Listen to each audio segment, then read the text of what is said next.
We are broadcasting tonight from Dave & Buster's out at Opry Mills. And this is our Predator Player Show presented by Fifth Third Bank. I want to welcome everybody out here. We'll get the crowd to make some noise here in just a moment. We're excited to have a couple of Predators players out here. Predators coming off a win last night against Colorado. Big game tomorrow. Trade deadline today. Some big things happening around the league. And, of course, with the Predators, for those of you just joining us, we'll let you know what happened there. And also, I want to do this right at the start. Those of you listening at home, you've got a chance right now to win a pair of tickets to an upcoming Nashville Sounds game. We meant to get this in during the last hour, but their home opener is coming up as well. Opening weekend is this weekend, presented by Great Clips. Be caller 5 right now at 737-1025, and we'll send you to an upcoming Nashville Sounds game. So, the Predators today, for those of you that have not been following what happened, a number of trades around the league, as is always the custom on the day of the trade deadline. The Predators traded veteran Marty Erat to the Washington Capitals today for prospect Philip Forsberg. And the Predators also added Michael Latta, a player that played with one of our next guests a lot in Milwaukee. Michael Latta also goes to Washington along with Marty Erat for Philip Forsberg, a very highly touted 19-year-old from Sweden. No relation to Peter Forsberg, but also a guy that was a high first-round pick last year. So, with everybody here at Dave & Buster's, welcome our player guests tonight, Kevin Klein, along with Taylor Beck. Hello, Kevin. What's happening? Big day. Yeah, Interesting day. A little surprising, to say the least. Well, take us through it. Yeah, take us through it, because, and we'll get Taylor to weigh in too, because a guy, Michael Latta, you go way back with, also a part of this trade that, the fans didn't get a chance to see him play here, but I know you know him very well. It's always interesting when a friend of yours like that gets traded. But Kevin, for you, being with the team as long as you have and knowing Marty Erat as long as you have, just take us through how you found out about it and how it went down today. Well, I was at my son's birthday party, which we're and how old is he today? He's 4 yesterday. Yesterday, yeah, okay. One of the dads told me. And how old is and what's your son's name? Joseph. Happy birthday, Joseph. Thank you. So, I found out from another father. He told me that he got a text from a buddy, and they're talking about it, and Marty's gone. I was like, oh, really? And when I found out later that he actually asked for a trade, which normally you kind of get you hear something about that. I didn't know he asked for a trade, but... And apparently nobody did. Nobody, even on the coaching staff, knew, according to David Poyle, that it was done very behind closed doors over the last, it was hard to get it. Top secret. Yeah, top secret kind of thing. Yeah, it's surprising. Marty being such a big part of our team, probably one of the leading scorers, or not he probably is the leading scorer. Led the team in points. The past few years. And second all time. I mean, just because he's been here so long. He has been here a while, and I know he loved it here. He just probably needed, maybe a change, which is never a bad thing. But I'm glad we got something in return, which is nice. And my agent just texted me actually about an hour ago, let me know that he's with our agency and he's a good young player, and be looking forward to seeing him. And I know shock has got to be a word that comes to mind here, but that is an interesting thing. And looking at a lot of the reaction of the people that cover hockey, not just in the NHL, but they would know more about Philip Forsberg than certainly I would, or Darren would, or you would. I mean, you haven't seen this guy play, but apparently they think the Predators did pretty well in here. Only time is going to tell, but at least the early return is this guy's a pretty talented player. Yeah, that's what I got from talking to people and my agent, and they're saying he's a good young kid. I mean, he's got lots of talent. Just hopefully, he applies it well. Hopefully, don't rush him too much. It's a different game over here, obviously, with the Swedish. I think he's playing the Swedish second league. It's a lot different from the NHL, so I'm sure they'll do the right things, as Nashville usually does. And I mean, happy to have him. And it's, you're happy for Marty too. He's moving on, different part of his life, and you will miss him for sure. So Taylor, how'd you find out about it? I was all over Twitter today, and me and Yossi were watching, and we were shocked when it happened for sure.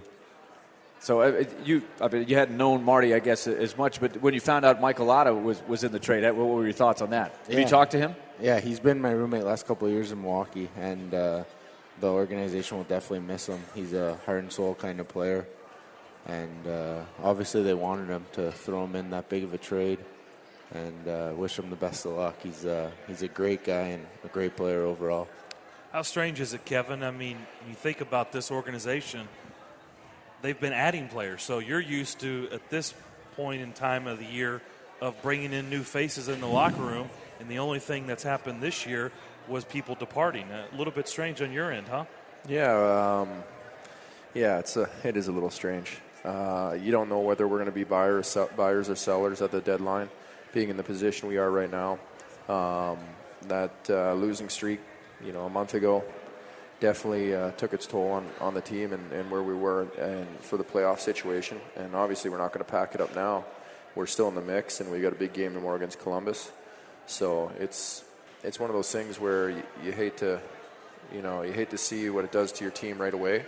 But at the same time, if you get a good player for the next 6-7 years, I mean that's good for Nashville overall. I've always wondered, Willie, last night, Darvish for Texas was pitching the perfect game.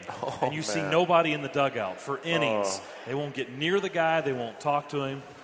I've always wondered, is it the same way around the trading deadline? I mean, do players talk about it, or is everybody just kind of quiet on that front? Oh, do they talk? Yeah, it's mentioned everywhere, all over the But even if somebody's being rumored in your locker room, do you talk about it? Yeah, you talk about it. We heard things about certain guys, and Hannon being one of them. You just hear things all over the place, and you hate to acknowledge it, and it's part of the game, and people gossip. It's like you're in high school. You see the guys every day. So it's one of those things where you hear about it, and hopefully that, you don't like to see good guys get traded, but it's still a business, and you move on. You have to. There's so many guys, at the end of the year that you lose too, which is sad. It's never the same 2 years in a row, same team. So, Taylor, what's it been like for you? I mean, you've really burst on the scene. You seem like you're comfortable with this team. You've been producing. In my opinion, I think you're here to stay. How's it been for you? It's been great. I've been fortunate enough to play with great players since the moment I got here. Leggy has certainly been awesome for me. He's helped me whenever I'm on the bench if I need tips, and Borky's been great, and we're all just working really hard, and things are clicking right now. Last night, you guys turned it on. A strange third period where no score, and then there's a lot of scoring. It seems like it's been that way a lot this year, where you go through scoreless periods and then boom, there's a lot of scoring. But just kind of take us through that third period. You guys fall behind, and then you battle back and get a big win.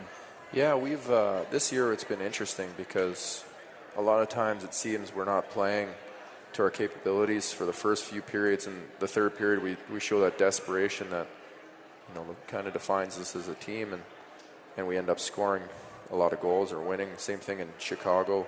Gave ourselves a chance to win. And you'd like to see us bring that same intensity and that desperation the whole game, and then wonder what we could do.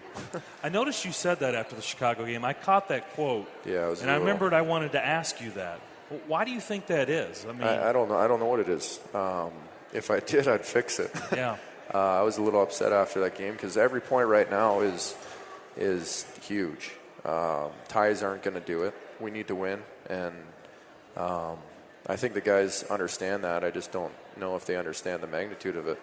And being an older guy, I don't really like losing. I haven't been on too many losing.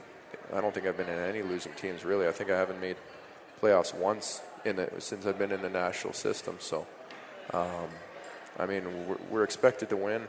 We want to win. And you just try and pass that down to the younger guys. I was going to ask you, too, Kevin, you may remember this in the 07-08 season. You guys had backs to the wall, kind of like this, needed a big finish, and people were going, well, are they going to make it? And sometimes you get caught up in every day, what do the standings look like, how many points are you out, where are you? And if I take me back here, because I think this is true. Barry Trotz came in one day and said, okay, I've looked at this website, and ever since then I've been looking at it, Sports Club Stats, and it sort of tells you, hey, if you win this many games out of your last number of games you got left, here's your chances of getting in. And he did it then, and it worked for you. Do you remember that? Yeah, and it's actually bad because, like, 3 games ago, we were 28% to get in. then we only get 1 point, and we're 14%. And guys are throwing around numbers. I'm like, guys, like, let's just win games. Let's not worry about all the percentages. And that's the thing. I think that's probably not the right way to look at it, is where you are that day. It's if you win, you still have a chance. For example, I think where it is, if you go 7-2-2 or 8-3 in your last 11, I mean, that's not impossible. No. Then you're very likely going to get into the playoffs. If you look at it that way, you kind of say, hey, we still got a pretty good shot here. Yeah, it all depends probably on who you beat too. I mean, Columbus, they're right in the mix right now. We have to win tomorrow. We don't want any 3-point. We don't want to take it to overtime. So it's one of those things where it matters who you beat too at the same time. True. Let's take a break. When we come back, as we always do here with the guys, step up to the microphone. Don't be shy, and we'll have some prizes here to give away for good questions from the audience. A little later in the show, we'll have some fun as well. Predators taking on the Blue Jackets tomorrow. Huge game. Kevin Klein and Taylor Beck are here with us. We'll certainly be talking hockey with them throughout the hour here at Dave & Buster's. Always half-price gaming, remember, on Wednesday. And our show also presented by Fifth Third Bank. Stay tuned. We're coming back here on 102.5 The Game.